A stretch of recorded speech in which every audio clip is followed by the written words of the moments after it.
Namaste, dear friends. I am Meet Shukla, and you're watching Balmurti Online in English, an initiative by the Unified Growth Foundation. Today's episode, The Teacher Who Teaches How to Learn, is based on the Gujarati article Shikshata, Shikhvete Shikshak by Mita Zaveri. It reminds us that a teacher's role goes far beyond textbooks.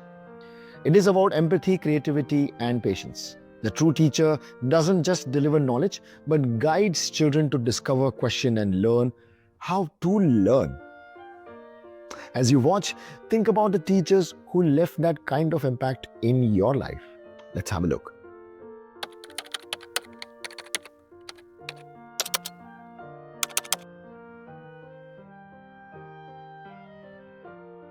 Namaste and welcome to Ideas in Motion, the podcast where we explore thoughts that shape our world. I'm your host, Arjun. And I'm Rohan. It's great to be back, Arjun.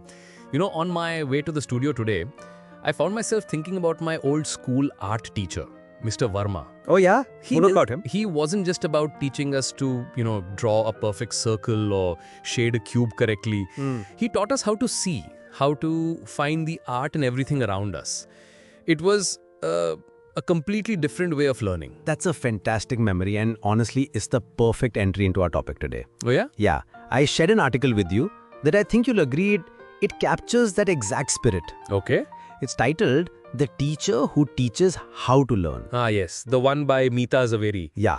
I was completely drawn in from the very first paragraph. Right? That line about the teacher's gentle smile and affectionate gaze, starting in an unspoken dialogue. Wow. It's so true, isn't it? That silent connection can just set the tone for the entire day. It really can. And look, this isn't just a standalone article. No? It's part of this brilliant project called Balmurti Online. Oh. I looked them up. They're managed by the Unified Growth Foundation. And their whole philosophy seems to be about this kind of progressive, heartfelt education. You can absolutely feel that depth of thought. What really stood out to me was the central metaphor of the teacher as a sculptor. Yes, me too. The idea that a teacher doesn't just, pour knowledge into an empty vessel, but uses the key of empathy to carefully chisel and reveal the unique form that's already waiting inside the stone. I loved that. It's not about forcing a shape, but about deeply understanding the stone itself. Right. The child's likes, their dislikes, their strengths, even their hesitations. Right. And then just gently guiding them. And the article makes it clear this isn't guesswork, It requires real training in child psychology. This ability to read the room and map your teaching to the emotional state of the classroom. Yeah. In today's world of standardized tests and rigid curriculums, that feels revolutionary. It is. It's about swimming against the current. Mita Zaveri writes like even a teacher's failed experiments are valuable. Right, the process. Exactly. The process isn't a one-way delivery. No. It's a continuous dynamic cycle of the teacher and student learning together. That's the core of it, isn't it? That Yeah. collaboration.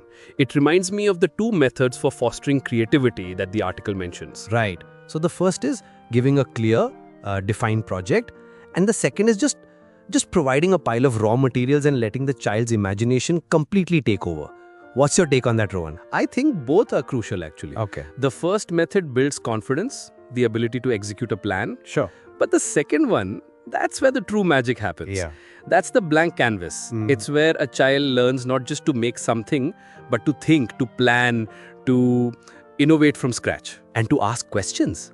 The article says the curious mind will inevitably demand answers, and the teacher's real test is to support that curiosity without dominating it. Exactly. To be a co-adventurer in the learning process. And that leads to my favorite line in the entire piece. This idea that this kind of teaching isn't about the simple logic of 1 + 1 is 2. It's about embracing the possibility that with creativity and emotion in the mix, 1 and 1 can equal 11. Goosebumps. It just completely reframes the goal of education. Totally. It's about unlocking potential, not just memorizing facts. But with that beautiful idea comes a massive responsibility. Yeah. The article points out that for a very young child, the teacher often becomes an extension of their parent. That is so true. And children do what they see. Yes. So a teacher's character, their language, their patience, their values, it's all part of the unwritten curriculum. Wow, that's such a powerful thought. They are not just teaching subjects. No. They are, as the article so beautifully puts it, nurturing the health of society. Absolutely. It all comes back to that central, profound idea from Mita Zaveri and the Balmurti Online project, which is that to truly educate is to lead a child towards self-discovery, to teach not just history or math, but the art of learning itself, a lesson that lasts a lifetime. Perfectly put, Ardun. And on that note, we have something to leave our listeners with. Now here's a question we'd like you to think about. Beyond marks and report cards, what is the one single lesson a teacher gave you that you still carry with you? Think about it. Maybe even reach out and thank that teacher if you can. On that reflective note, that's all the time we have for Ideas in Motion. Thanks for tuning in. Until next time. This episode invites us to reflect on how teachers shape not only what children know, but how they think, feel, and grow. I would love to hear your thoughts. What's one quality you believe makes a teacher truly unforgettable? Share your reflections in the comments because your perspective can inspire many others. And don't forget to like, share, and subscribe to our channel. Follow us on our social media handles and visit our website for more such meaningful conversations. Namaskar.